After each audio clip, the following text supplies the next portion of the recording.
오늘은 인정받지 못해도 괜찮습니다 라는 제목으로 말씀 전하겠습니다. 여러분, 낚시꾼들이 언제 기분이 제일 좋은지 혹시 아시나요? 당연히 큰 물고기를 잡았을 때가 좋을 거다라고 생각을 하는데 그때보다 더 좋은 때가 있답니다. 뭐냐면은 다른 낚시꾼이 큰 고기를 잡았다 놓쳤을 때, 이것을 볼 때가 그렇게 행복하다라는 이야기를 합니다. 유머로 만든 말이겠지만은 사람 안에 잠재되어 있는 질투의 감정을 잘 묘사한 말인 것 같습니다.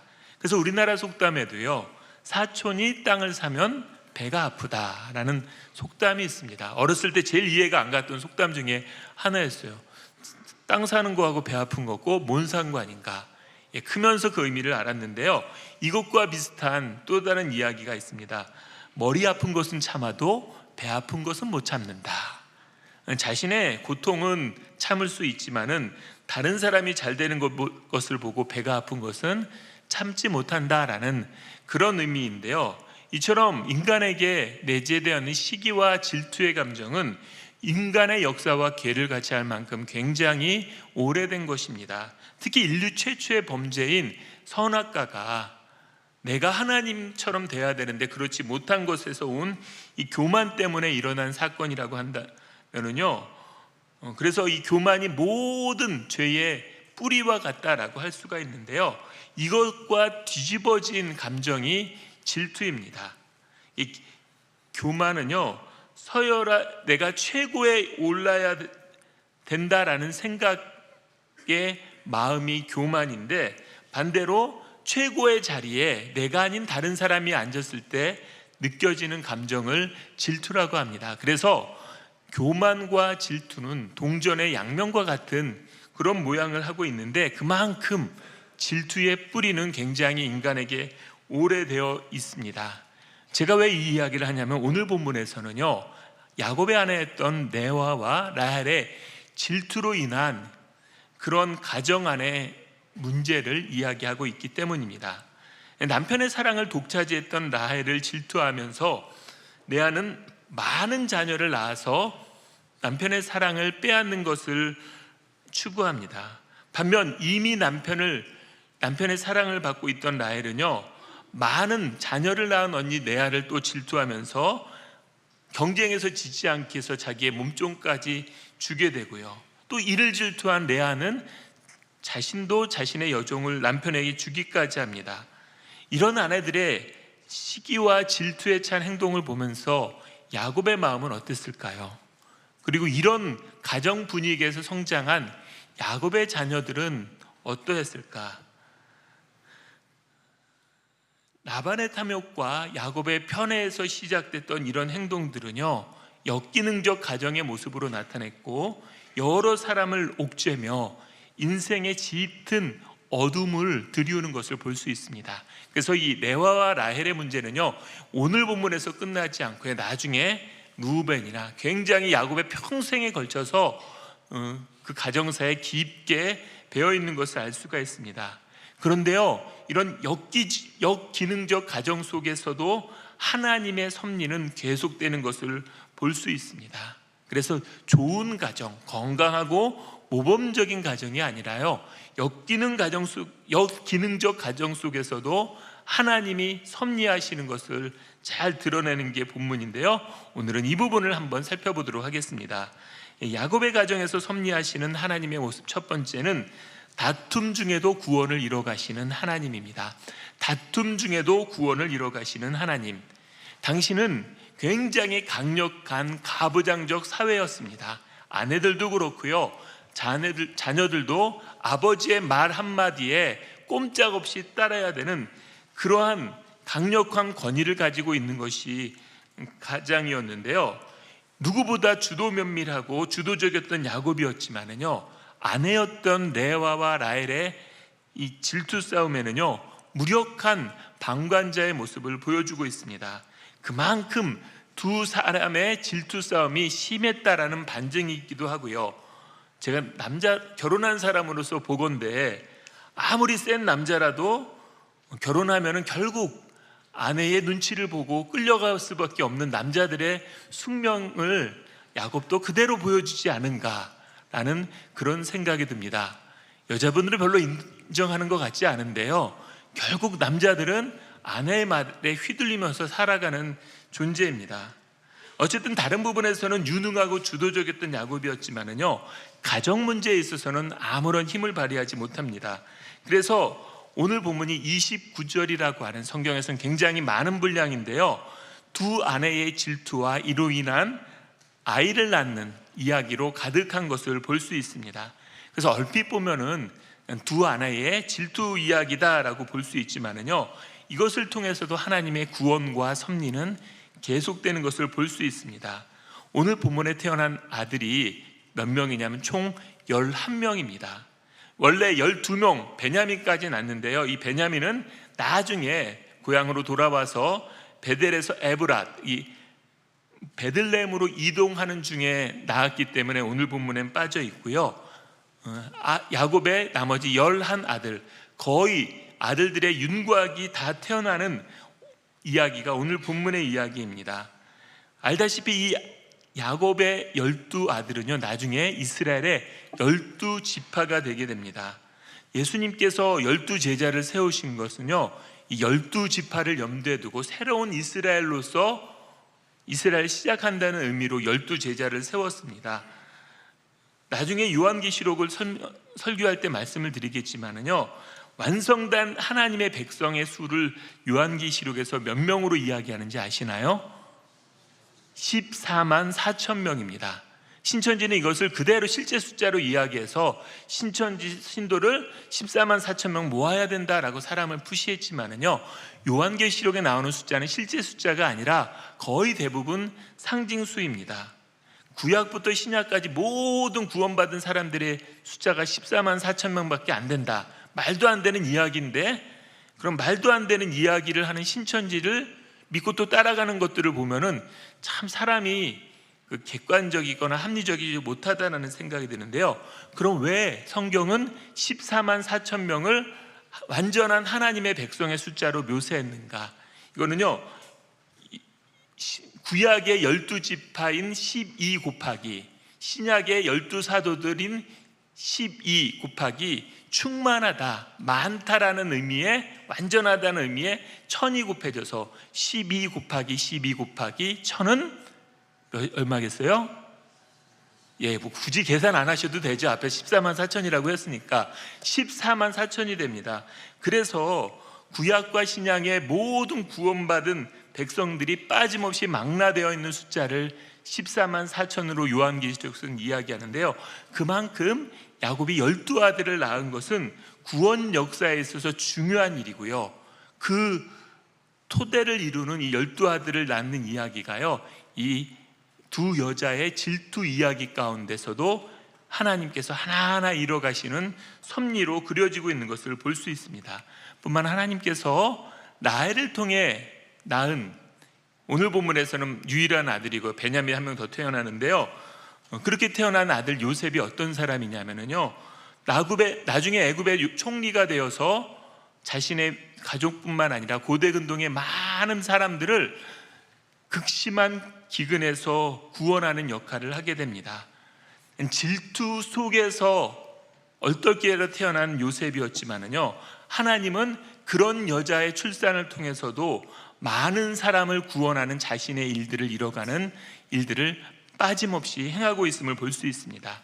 그러나 오늘 이야기의 최고의 백미는 레아라고 할 수가 있는데요, 아버지의 탐욕 때문에 억지 결혼을 했고 남편의 사랑을 받지 못해 소외되었지만은요, 그 와중에 낳은 아들 유다를 통하여서 다윗과 같은 이스라엘 왕조를 여는 그런 견인차 역할을 하고요, 결국 그 후손을 통해 인류의 구원자이신 예수님까지 태어나게 하십니다. 사람들은 주목하지 않았지만은, 질투 속에서 갈등했었지만은요, 그 속에서 태어난 자녀를 통하여 하나님은 구원의 큰 물줄기를 만들어가고 계신 것입니다.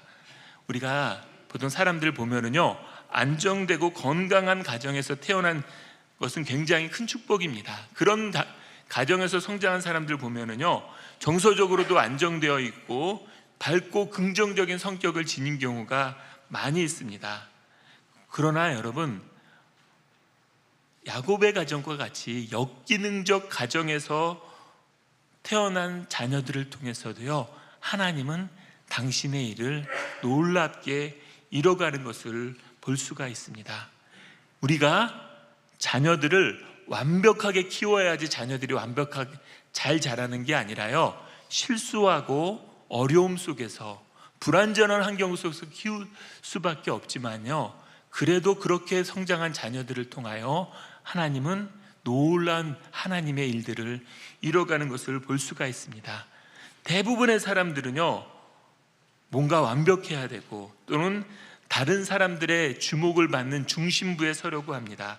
어떤 형태로든 성과를 과시하고 자신의 존재감을 드러내려고 하는 해서요, 우리가 보통 SNS 보면은 화려한 일상만 나와는, 대부분의 시간을 보내는 그런 일들은 찍지 않고요, 극히 찰나적인 순간을 담아가지고 SNS에 올려서 좋아요를 많이 받으면은 환호하고 기뻐하는 우리의 모습을 볼 수 있습니다. 그러나 하나님은요, 지극히 평범한 일상, 때로는 질투와 갈등 속에 젖어 있는 그 속에서도 자신의 일들을 이뤄가고 있는 것을 볼 수가 있습니다. 그렇기 때문에 여러분, 뭔가 내세울 것 없고 드러나지 않는 우리의 삶이라고 할지라도요, 하나님의 큰 이야기 안에 들어있음을 기억하십시오. 사람들의 주목을 받고 존재감이 드러나는 그 순간만이 하나님이 주목하시는 것이 아니라요, 아무 의미 없어 보이는 밋밋한 일상 속에서도 하나님의 마음이 가 있고요, 또 그걸 통해서도 하나님의 일을 이뤄가십니다. 야곱의 가정에서 섭리하시는 하나님의 모습 두 번째는 깨어진 관계 속에서도 신실하신 하나님입니다. 깨어진 관계 속에서도 신실하신 하나님. 30장 1절에는 라헬의 질투하는 모습이 나와 있는데요, 우리 같이 한번 읽어보겠습니다. 라헬이 자기가 야곱에게서 아들을 낳지 못함을 보고 그의 언니를 시기하여 야곱에게 이르되 내게 자식을 낳게 하라. 그렇지 아니하면 내가 죽겠노라. 라헬은 이미 자신의 남편으로부터 사랑받는 아내라는 자리를 이미 차지하고 있습니다. 그러나 언니인 레아가 많은 자녀를 낳게 되잖아요. 그것을 시기하면서 남편을 바가지 긁고 있습니다. 그런데 그 말하는 내용을 보면은 좀 황당합니다. 내게 자식을 낳게 하라. 그렇지 않으면 내가 죽겠노라. 야곱이 잘못한 게 있나요? 없어요. 여러분, 야곱이 잘못한 거 없습니다. 야곱이 노력하면 아이를 많이 낳을 수 있을까요? 안 됩니다. 여러분, 옛날이나 지금이나 사람 마음대로 임신하고 출산할 수는 없습니다. 생명은 하나님이 하시는 건데, 근데 자신이 아이를 낳지 못하는 것을 남편에게 원망하면서 내게 자식을 낳지 않게 하면은 내가 죽어버리겠다, 말도 안 되는 이야기로 극단적인 히스테리를 부리는 것을 볼 수가 있습니다. 또 여러분, 레아의 모습을 봐도요, 라헬과 별반 다르지 않습니다. 레아의 아들이었던 루벤이 다산의 상징으로 알려진 합판체의 열매를 구해오자 출산하지 못했던 라헬이 그것을 요구합니다. 그러자 레아는 조건을 걸게 되는데요, 16절에서 이렇게 이야기합니다. 저물 때 야곱이 들에서 들어오매 레아가 나와서 그를 영접하며 이르되 내게로 들어오라. 내가 내 아들의 합판체로 당신을 샀노라. 그 밤에 야곱이 그와 동침하였더라. 이 합판체라고 번역된 히브리어는요, 그 어원이 사랑, 연인, 이런 의미를 지니고 있습니다. 그런데 사랑이라는 의미를 지닌 의미의 합판체를 가지고 사랑 없는 메마른 거래를 행하고 있는 모습을 풍자적으로 묘사하고 있고요, 또 레아의 말은요, 내가 합판체로 당신을 샀노라. 자신의 남편을 인격으로 보는 것이 아니라 돈을 주고 대가를 주고 사고 팔 수 있는 거래의 대상으로 격화시키고 있는 것을 볼 수가 있게 됩니다. 뿐만 아니라 그렇게 낳은 아들의 이름을 이사갈이라고 하면서 이사갈이라는 말의 의미도요, 갑이라는 뜻, 삭이라는 뜻이 있습니다. 그래서 야곱을 철저하게 거래의 대상으로 사용하고 있는 것을 볼 수 있습니다. 근데 아이러니하게 야곱은 지금까지 수많은 것들을 거래의 대상으로 삼았습니다. 장자의 직분도 거래의 대상으로 삼았고, 먼저 자기가 삼촌과 그 자신의 아내들을 거래의 대상으로 삼았습니다. 그런데 이제는 자신이 아내들에 의해서 거래의 대상이 되는 아이러니를 볼 수가 있습니다. 앞에서 이야기했던 거울 치료의 모습이 여기서도 그대로 드러나는 것입니다. 그런데 이렇게 아내들의 극단적인 질투와 갈등 속에서도요, 하나님은 개입하셔서 자신의 뜻을 이뤄가십니다. 사랑받지 않는 레아를 불쌍히 여기셔서 레아의 태를 열어 여러 자녀를 출산하게 하시고요. 그래서 여러분, 합한 채를 가졌던 라헬은 그것 때문에 아이를 출산하지 못하는데 레아에게는 출산의 은혜를 주셨습니다. 17절인데요, 하나님이 레아의 소원을 들으셨으므로 그가 임신하여 다섯째 아들을 야곱에게 낳은지라. 하나님께서 그 질투의 현장 속에서도 그 불쌍히 여겨주시고 개입해서 은혜를 베풀어 주는 것을 볼 수가 있습니다. 뿐만 아니라 오랫동안 불임의 고통을 당하는 라헬에게도 은혜를 베풀어 주시는데요, 22절을 보겠습니다. 하나님이 라헬을 생각하신지라. 하나님이 그의 소원을 들으시고 그의 태를 여셨으므로. 하나님께서 라헬을 생각하고 불쌍히 여겨주셔서 그의 태를 열어주셨다. 남편에게 극단적인 말을 쏟아낼 때, 합한 채를 갖고 의기양양할 때가 아니라요, 하나님이 기억하실 때 태의 문을 열어줄 때 임신하여 아들을 낳을 수 있게 된 것입니다. 이걸 보면서 인간적인 노력은 전혀 필요 없구나라고 생각하실 필요는 없습니다. 여러 가지 의학적 도움이나 합리적인 수준의 노력은 해야 되는데요, 중요한 거는 그런 거를 아무리 할지라도 결국 사람의 생명은 하나님께 달려있다, 하나님이 행하셔야만 이루어지는 일이다라는 의미입니다. 그리고 여러분, 놀라운 것은요, 레아와 라헬 사이에는 질투와 갈등밖에 없었지만은요, 이 속에서도 하나님은 개입하셔서 야곱에게 약속하셨던 자손의 번성함을 허락해 주고 있는 것을 볼 수가 있습니다. 우리는 흔히 어떤 불화나 다툼도 없는 완벽한 상대가 돼야지 하나님이 축복하시고 하나님이 일하실 거라고 생각합니다. 그러나 여러분, 그건 착각입니다. 하나님은 완벽한 관계가 되도록 기다리지 않으십니다. 왜냐하면 완벽한 관계를 이룰 수 있는 공동체는 없기 때문입니다. 완벽한 사람도 없고요, 완벽한 가정도 없고 완벽한 공동체도 없습니다. 그것은 예수님이 온전한 하나님 나라를 성취하실 그때야 이룰 수 있는 것이고요, 현재 우리가 사는 곳은요, 모든 사람, 모든 관계들이 다 불완전한 상태입니다.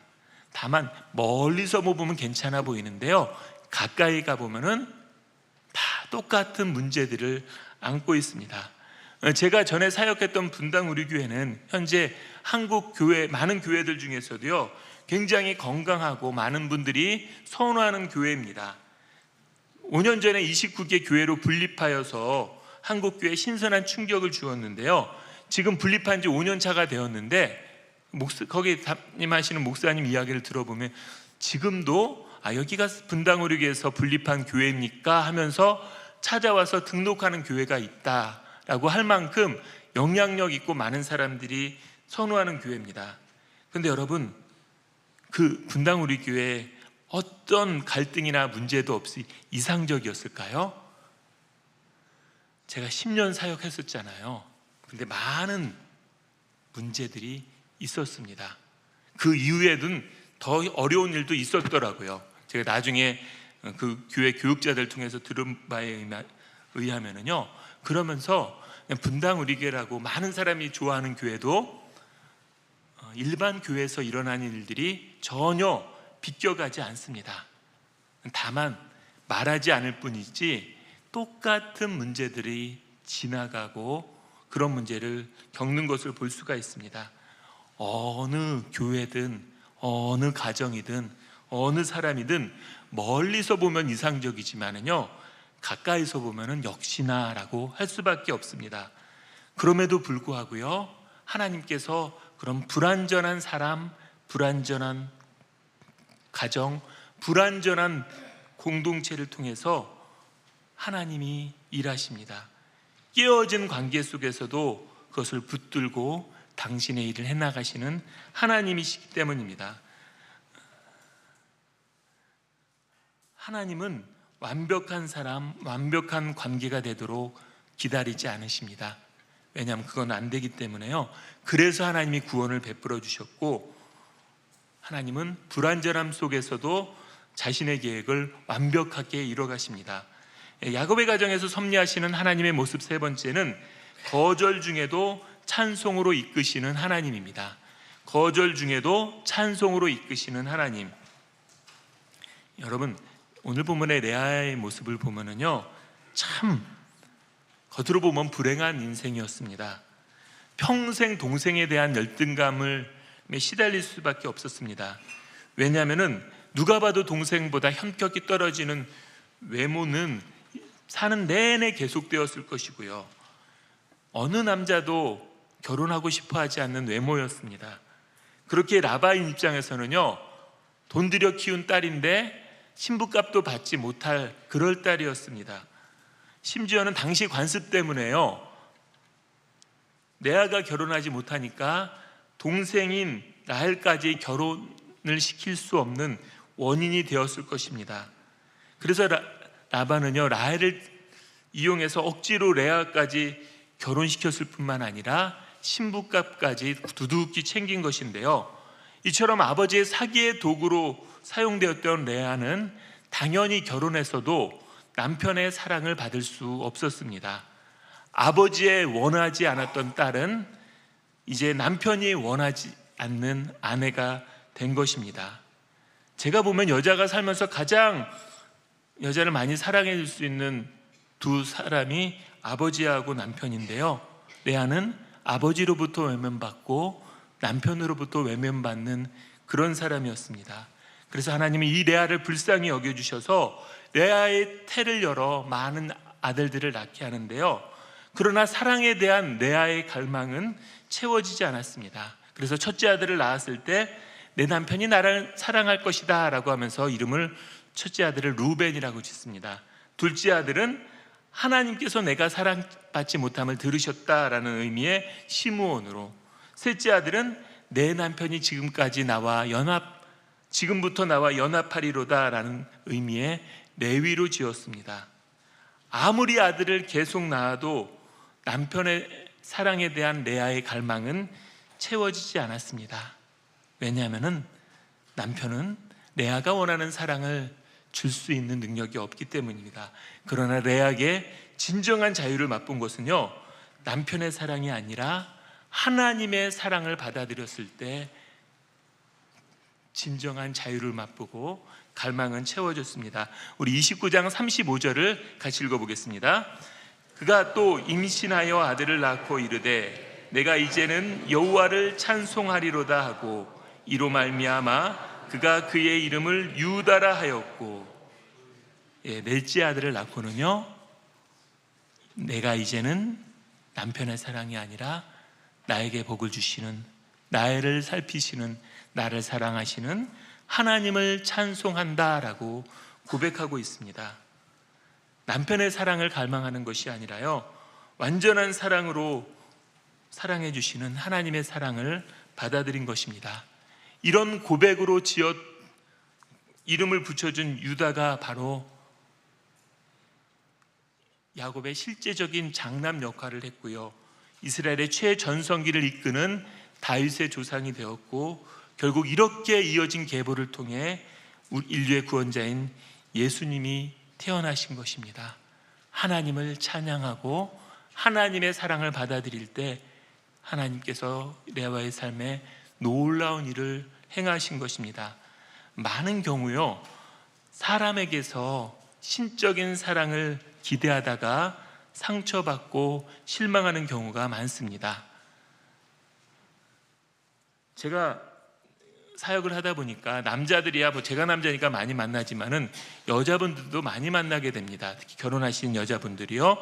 그러면 제가 이게 100%는 아닌데 거의 대부분 결혼하고 3년 지나서 남편 흉보지 않는 아내를 별로 못 봤고요.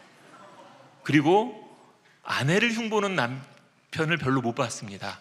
남자들이 훌륭해서가 아니고요. 남자들은 아내에게 기대하는 게 별로 없기 때문에 흉볼 게 없는데요. 아내들은 남편에게 너무 많은 것을 기대하다가 흉볼 게 이렇게 쌓여가지고 많은 흉을 보는 것을 볼 수 있습니다. 근데 여러분, 남편은 아내가 원하는 만큼의 사랑을 해줄 수도 없고요. 그 기대를 충족시킬 능력이 없습니다. 그것에 갈망할수록요, 갈급함은 커집니다. 진정 그 갈망을 채워줄 수 있는 분은요, 하나님 뿐이십니다. 우리는 이 남편이 그런 사랑의 기대자일 수도 있고요. 때로는 어려서 받지 못한, 사랑해 주지 못한 부모님 때문에 힘들어하는 경우도 있습니다. 근데 여러분, 부모님도 우리에게 완전한 사랑으로 우리를 사랑해 줄 수 없습니다. 또 연세가 있으신 분들은요, 정말 애지중지 키웠다고 생각하는 자녀들이 성장하여서 자신의 기대만큼 자신을 돌보지 않으므로 마음에 상처를 안는 경우도 있습니다. 근데 여러분, 부모님이나 배우자나 자녀들은요, 우리가 원하는 만큼 채워줄 수 있는 능력이 없습니다. 기대하는 만큼 실망은 커지게 되고요, 불평은 많아질 수밖에 없습니다. 또 이런 사랑의 결핍들은 보통 사람들에 대한 칭찬의 갈망으로 이어져서 SNS의 좋아요나 내 팔로워가 몇 명이다라는 숫자로 자신의 가치를 확인하려고 하지만은요, 여러분, 팔로워가 100만 되든 200만 되든 그것이 그 사람의 사랑에 대한 갈망을 채울 수 없습니다. 왜냐하면 그 사랑은 오직 하나님만이 채울 수 있게 됐기 때문입니다. 그래서 여러분, 자꾸 그런 것을 매달릴수록요, 우리를 자유하게 해주는 것이 아니라 우리를 더 목마르게 할 뿐입니다. 진정한 사랑, 영원한 사랑은요, 바로 레아처럼 하나님의 사랑을 받아들일 때 맛볼 수 있습니다. 그때 진정한 자유인으로 살아갈 수가 있습니다. 우리의 평범한 모습, 때로는 밋밋한 일상들에까지도 하나님의 관심 속에 있음을 기억하고 그 안에 살아갈 때 그 하나님의 사랑을 받아들일 수 있습니다. 이 시간 아무도 주목하지 않는 이름 없는 자리에서도 신실하게 일하시는 하나님을 기대하며 우리 같이 찬양 드리도록 하겠습니다.